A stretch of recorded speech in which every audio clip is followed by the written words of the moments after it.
uno lee obras de historia de la ciencia o de ensayo, te ayuda. De manera que la historia de la ciencia, aunque lo primero es formarte en tu disciplina, pues te puede hacer mejor científico y sobre todo mejor persona, mejor ciudadano que vive en el mundo.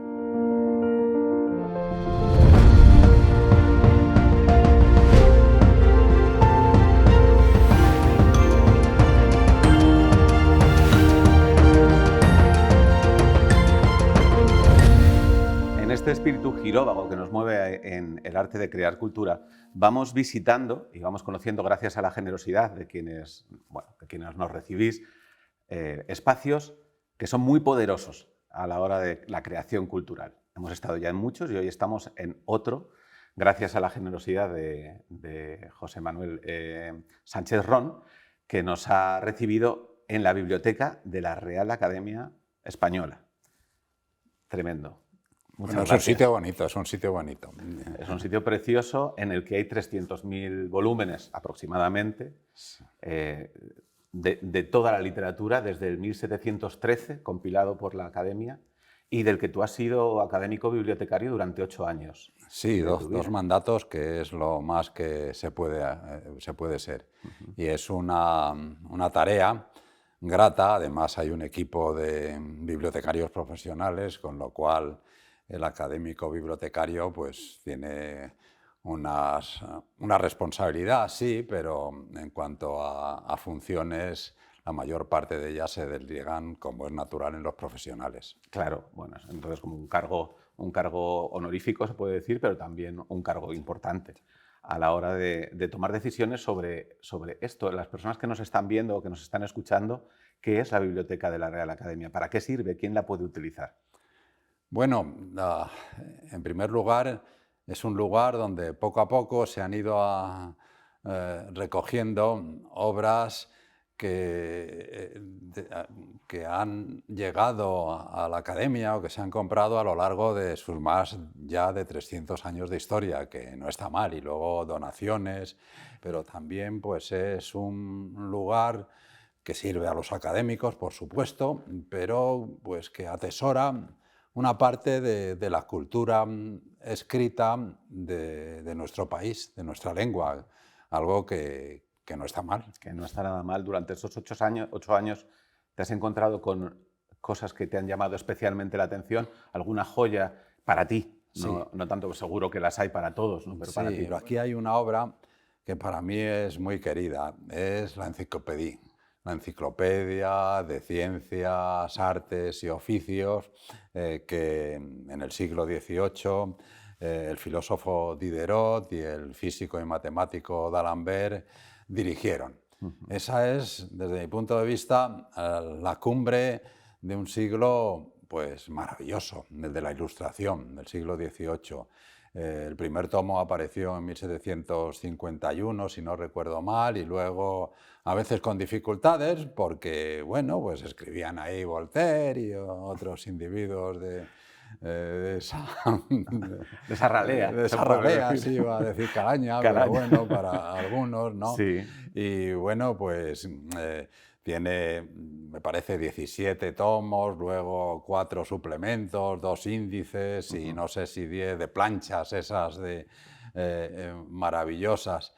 Y sobre todo es, ya digo, la cumbre de un siglo en el que para mí es digamos, se deja de pensar, algunos, eso Sí. por supuesto, que para acceder a la verdad con mayúscula, la verdad del conocimiento, el instrumento no es la revelación religiosa, sino la ciencia, la indagación. Hay que tener en cuenta que el siglo XVIII pues, es en el que ve encumbrado la ciencia newtoniana, la física, ese libro de 1687, Principios matemáticos de la filosofía natural de Isaac Newton, que sienta las bases del modo de entender la naturaleza física en un diálogo entre la teoría plasmada en las matemáticas y la observación. De manera que para mí ese libro, Además, bueno, ya en el plan de, bueno, de historias, no de anécdotas, es un libro que se compró. Era un libro que no eh, había que tener permiso, pero uno de los académicos de entonces era un religioso que además era inquisidor y visitador de bibliotecas, o sea que tuvimos un, digamos, un permiso. La historia, Arturo Pérez Reverte, en una de sus novelas, Hombres Buenos, Mm. ha, digamos, novelado, pero no es verdad lo que cuenta ahí, como si dos académicos fueron a París a comprar la La enciclopedia. enciclopedia. Habría sido una historia maravillosa, pero esta es mucho más prosaica, pero para mí es una de las joyas de la biblioteca y siempre que tenía yo alguna visita, pues lo primero que hacía es llevarles ahí al fondo y recuerdo una persona que se arrodilló, digamos, ante, ante esa obra, que además tiene un formato. Luego, pues hay el libro más antiguo que tenemos en la biblioteca, creo que es Las etimologías de San Isidoro de Sevilla, es un manuscrito del siglo XII. Luego hay también de Berceo, el manuscrito autógrafo de don Juan de Zorrilla, en fin, alguna firma de Cervantes, por Ujú. supuesto, las ediciones, las primeras ediciones de las dos partes del Quijote, de manera que esto es así como la cueva de Aladino, que te puedes Totalmente. encontrar todo tipo de maravillas, pero conseguidas legalmente. Bueno, el caso es que puedes venir aquí y perderte y olvidarte de que existe el tiempo, ¿no? Sí. En este mundo en el que tú te has movido, que es la conexión, puede ser el mundo de la conexión entre la ciencia y la literatura, o entre la palabra escrita o la palabra hablada y el conocimiento científico. Realmente hay una simbiosis, se autoalimenta la ciencia de la literatura, como con la enciclopedia de Diderot y d'Alembert. No diría yo tanto, no diría yo tanto. Yo efectivamente tengo una formación, he recorrido más de un camino. Yo estudié físicas, me doctoré en física en Londres y fui profesor titular numerario de física teórica. Pero luego, con aquello de la cabra tira al monte, vamos, eh, yo me fui, bueno, sí, yo creía que podía ser mejor historiador y escritor historiador de la ciencia, que físico teórico. Lo creía y es así.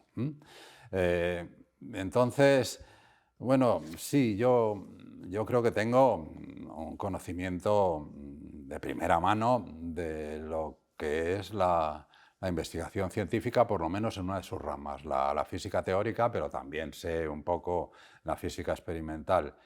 Y bueno, tiene su dinámica. No voy a decir, no creo que se alimente de eso que dices tú, de la literatura, del ensayo, lo que no quiere decir, lo que no quiere decir que los científicos sean ajenos a ese mundo, al mundo porque, bueno, yo creo que es muy conocido eso de las dos culturas, lo que introdujo, la idea que introdujo uno que era físico y luego un buen novelista, C.P. Snow, la cultura humanística separada por un profundo abismo de la de los científicos con los físicos a la cabeza. Bueno, yo creo que ese abismo es más de los, digamos, humanistas. Que, bueno, la frase esa que todavía se oye, yo es que soy de letras, yo es que soy de letras. No, bueno, pues yo no he oído a ningún científico decir que no, que yo soy de ciencias y que a mí la literatura eso me resbala. Ujú. No, entre otras cosas porque la literatura cubre, nos, nos introduce en mundos virtuales, en vidas virtuales que nunca viviremos, pero que nos ayudan a vivir.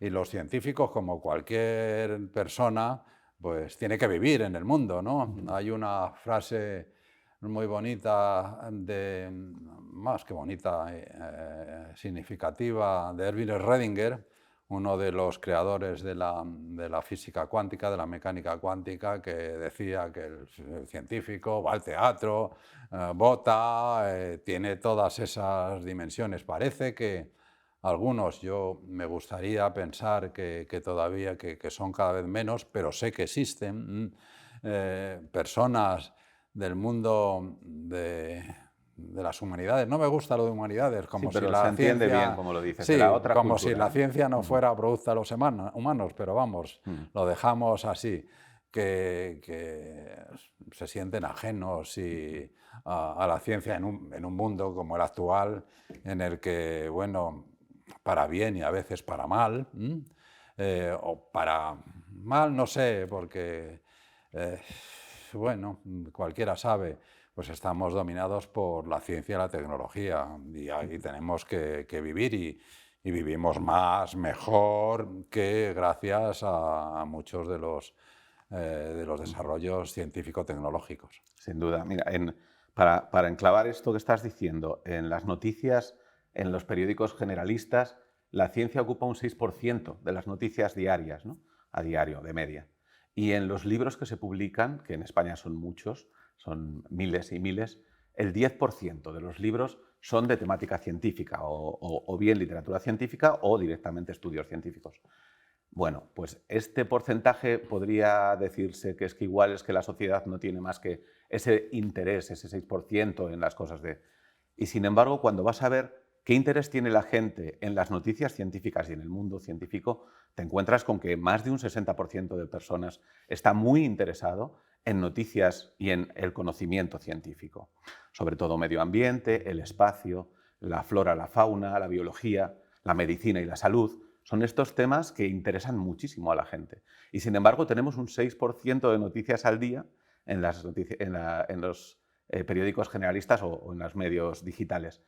Tú has dedicado mucha parte de tu vida a publicar en medios generalistas asuntos de historia científica o de ciencia directamente.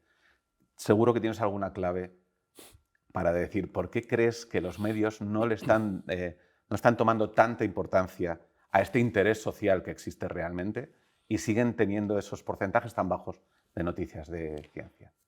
Sí, eso, yo tengo algunas ideas, probablemente Ujú. confusas y a lo mejor desorientadas, ¿no? Pero es cierto, aunque también es cierto que el porcentaje de noticias sobre ciencia en periódicos, en televisión, pues salvo que venga aquí un choque de agujeros negros o cosas así, pues es ya más reducido, ¿no? O sea que la cosa mejora, ¿no? Mm. Pero es cierto lo que dices. ¿Por qué?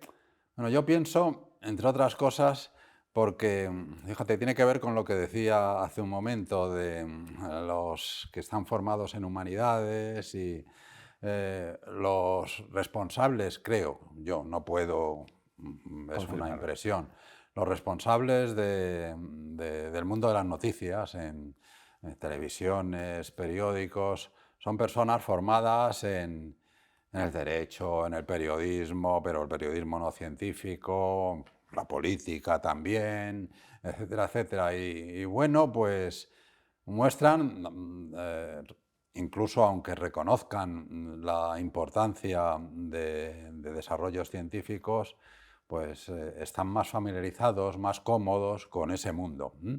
Un mundo que además, pues, coge una dinámica propia, que va de una cosa a otra, normalmente con frecuencia que se repiten. Lo que pasa, yo entiendo, yo pienso, digo, si es que es más aburrido esto que las noticias científicas.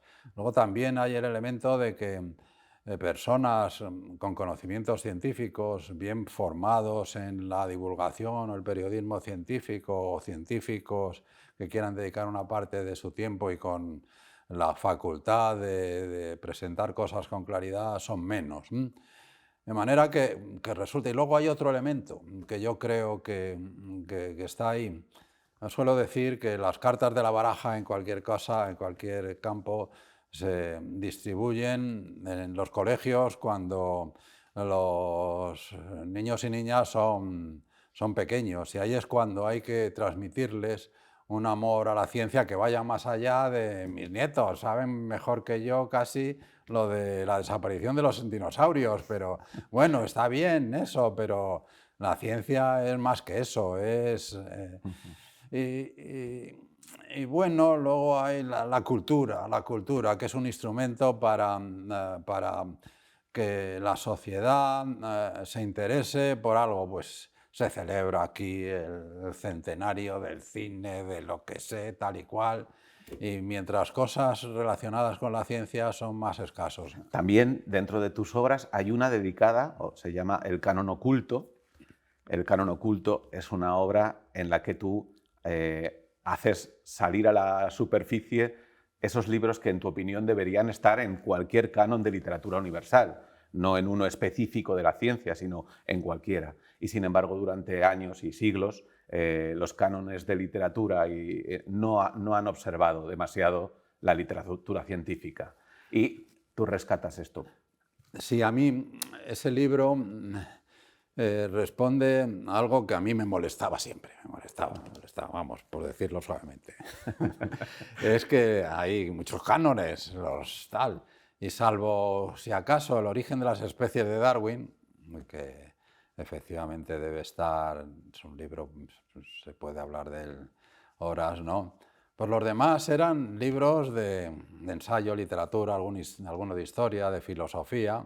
No digo que no se lo merezcan, que no se merezcan, no sean libros que merezcan ser recordados, no estoy diciendo eso.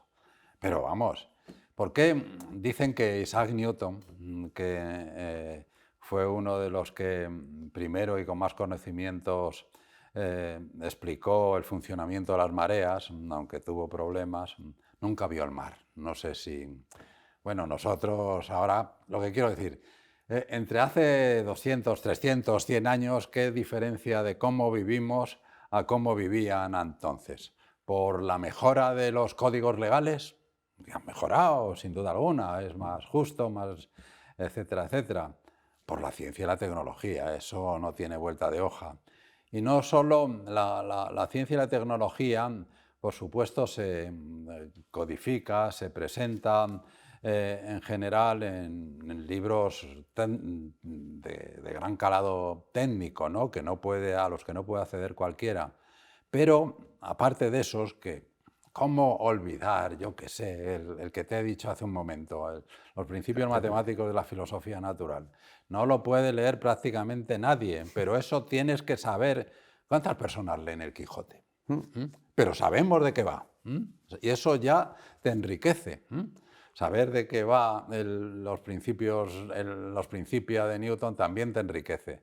Y no solo eso, hay libros en este canon, 100 libros, que deberían estudiarse, leerse en el bachillerato, como se llame ahora esos estudios. Pero oye, yo no recuerdo o no sé, que no haya versiones por lo menos simplificadas del origen de las especies, de algunos libros de ciencia que te van a ayudar no solo a andar mejor por el mundo, sino a ser más humano en el sentido más noble de la palabra. Pues luego volvemos a esto. En esta biblioteca se ha hecho el trabajo y el esfuerzo de digitalizar algunos de los, bueno, no algunos, muchísimos ejemplares. Y brujuleando por la página de la Real Academia, he llegado a un libro que no conoceré. Seguro que sí. Que es del pionero de la medicina científica Giuseppe Gazzola, que es del año 1765. Y el libro se llama El mundo engañado por los falsos médicos. Sí. Bien, el mundo engañado por los falsos médicos. Así que ya estaban por entonces preocupados con lo que ahora llamamos pseudociencia o negacionismo directamente científico, ¿no? Claro. ¿Cómo vive una persona que, como tú, has dedicado tu vida a la ciencia, a la historia de la ciencia, cómo vive este repunte que tenemos de negacionismo científico y de esta especie como de dejar aparte los avances científicos para tomar decisiones incluso políticas de calado, ¿no? Sí, pues lo vivo con estupor y pesimismo. Yo cuando era joven pensaba que el mundo sería mejor. Tendría problemas, etcétera, etcétera. No preveía cambio climático y cosas así. Pero lo que estoy viendo ahora es que antivacunas, terraplanistas, que eso ya es que vamos, es que si hay fotos, o sea, ahí de la Tierra de fuera, es muy desalentador, muy desalentador. Y bueno, hablamos de Trump como el paradigma, pero yo veo que hay Trumps pequeños aquí también alrededor nuestro. No voy a decir nombres, pero Bueno, yo creo que algunos todo el mundo los tiene en su... comentaristas en periódicos históricos que dicen que eso del cambio climático, que es un constructo político para hacernos más pobres o no sé qué, y que siempre ha habido cambios climáticos. Bueno, sí es verdad, siempre ha habido cambios climáticos, pero no provocados por una especie como en particular como la nuestra, y además que tiene esperanzas de seguir viviendo. Si me preguntas alguna explicación, no, mira, te voy a ser sincero. Yo no creo mucho en la humanidad.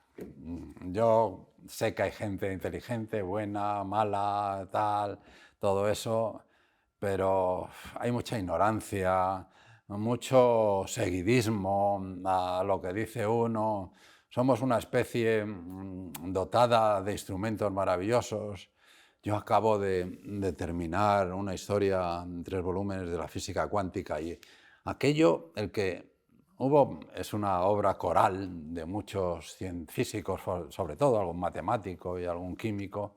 La inteligencia que se despliega ahí para construir, para encontrar leyes completamente contraintuitivas, algunas que parece que explican cómo funciona esto, me parece que es un prodigio, cómo una especie ha llegado a verse dotada, o todavía no sabemos si hubo yo qué sé, Big Bang. un Big Bang genético o algo así.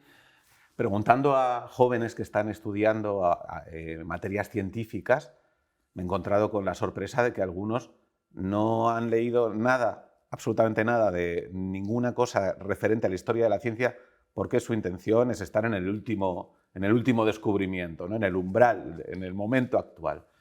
Y a mí eso, dentro de que me parece pues, un rechazo, algo que no deberían rechazar, seguro que hay una buena pauta de comportamiento para encontrar algo que sí que les guste, que vean en ello el enganche con lo que va a ser su futuro. Bueno, yo en primer lugar comprendo eso porque si estás estudiando una carrera científica y tienes la esperanza de dedicarte a ella como investigador, lo que te interesa no es entender los principios matemáticos de la filosofía natural de Newton, que tienes que educarte en ese lenguaje matemático, sino lo que te interesa es, yo qué sé, pues, hablando de física, la electrodinámica cuántica, el lenguaje de la electrodinámica cuántica, del ADN, etcétera, etcétera. O sea que lo entiendo. Lo entiendo porque además la carrera de investigador es muy exigente porque la competencia es grande, el nivel, si quieres aportar algo algo nuevo, pues tienes que familiarizarte con lo anterior, o sea, que eso lo entiendo. Al mismo tiempo, yo he dado clase, la mayor parte aún siendo ya catedrático de Historia de la Ciencia, como no existía asignatura en la carrera, luego se creó, de Historia de la Física, pues yo he dado la mayor parte de mi carrera, ahora soy emérito, física, cosmología, relatividad general, métodos matemáticos, cosas así, mecánica analítica.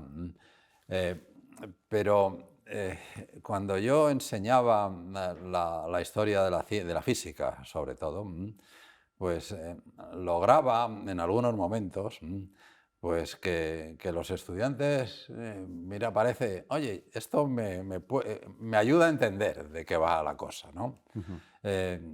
Fíjate, hay yo he escrito en la historia de la relatividad especial y general de Einstein, y ahora, como mencionaba antes, la física cuántica, la mecánica cuántica. A mí me enseñaron, a todos los estudiantes de física y a bastantes de químicas, la mecánica cuántica. Y aprendí a resolver problemas. Pero ¿cómo se le había ocurrido a alguien semejante cosa?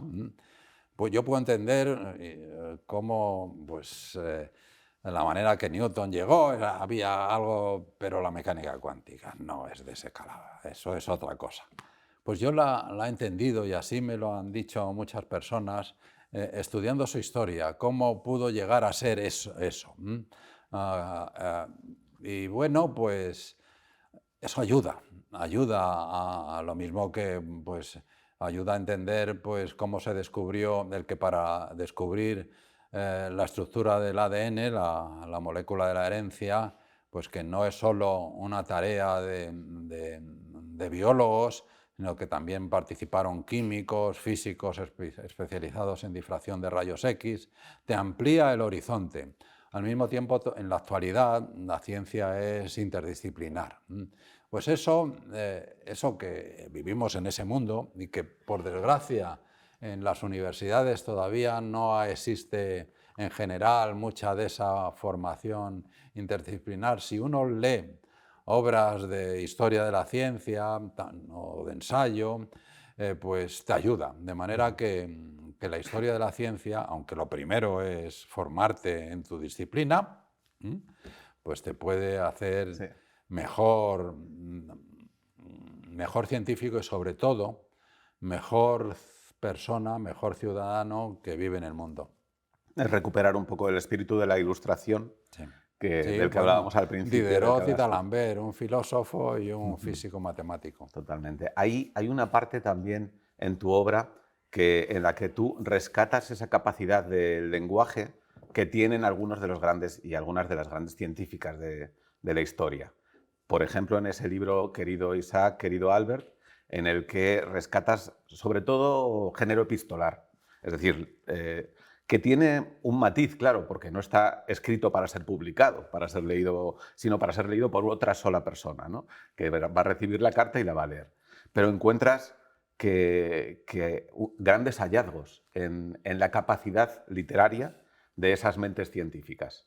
Ahí está claro que es posible, o bueno, has pensado si es posible que haya una conexión importante entre la capacidad de expresión lingüística que tiene un científico para que su obra esté más arriba. Bueno, no todos los científicos tienen esa capacidad de expresarse con elegancia, y no solo con elegancia, con sencillez y de una manera que sea accesible al gran público. Estoy pensando en obras de ensayo o divulgación, y sobre todo es un fenómeno que cada vez hay más científicos que escriben ese tipo de libros, ¿no?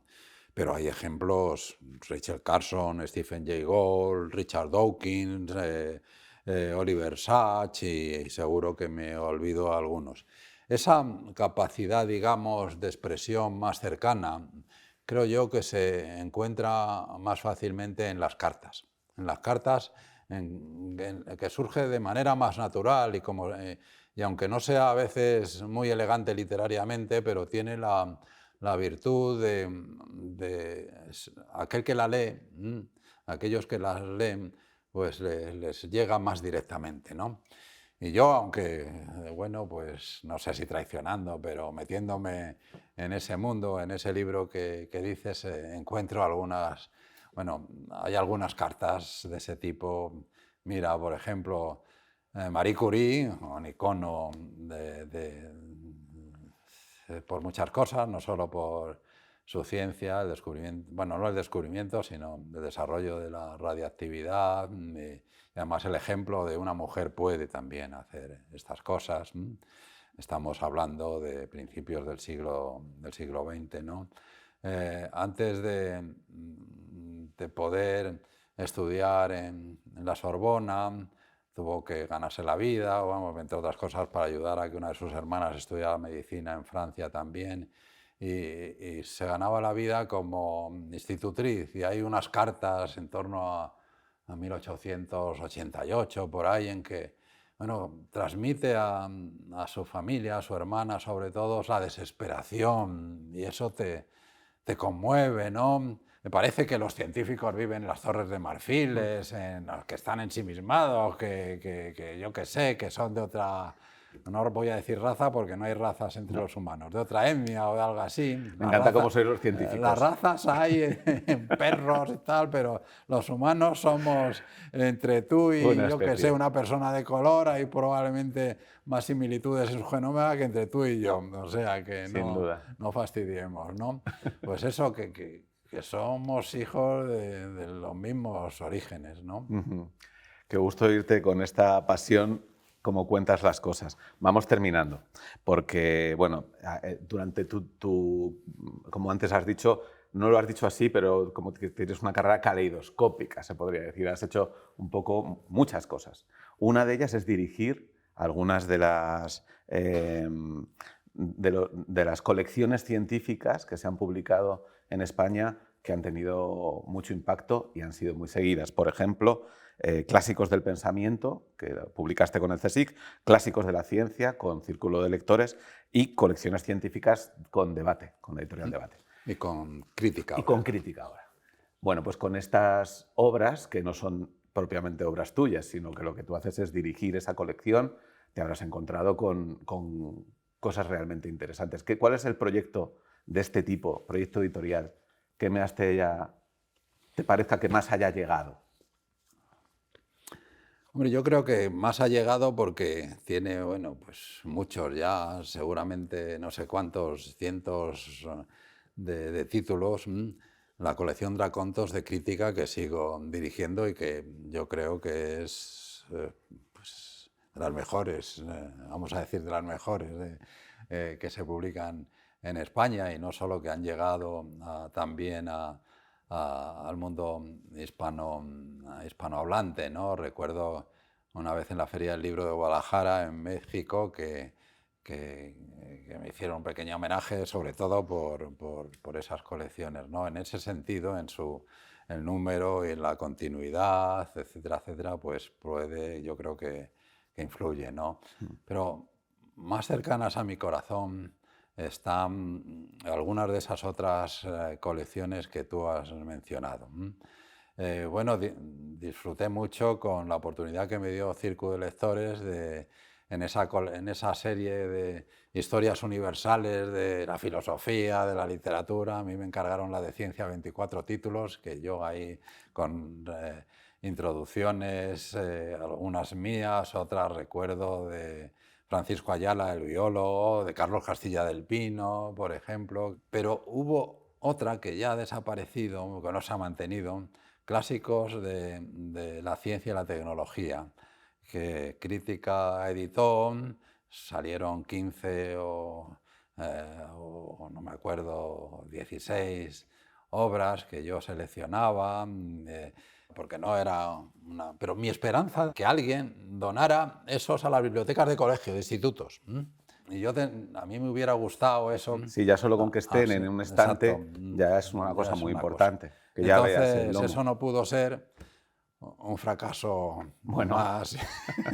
o un éxito que hay que esperar un poquito más para que lo sea. Tal vez. Sí, tal vez. Pues... La esperanza dicen que es lo último que se pierde, pero se pierde también. Se pierde. Cierto. Bueno, pues una última pregunta antes de marcharnos. Porque igual que nos has comentado que así como de pasada, pero que es maravilloso escucharlo, que no existen las razas, por ejemplo, o la importancia que podemos tener a la hora de elegir un libro que nos puede cambiar la vida. Ahora, la pregunta que se hace la sociedad es si la inteligencia artificial y la robótica van a ser pues, las nuevas máquinas de vapor.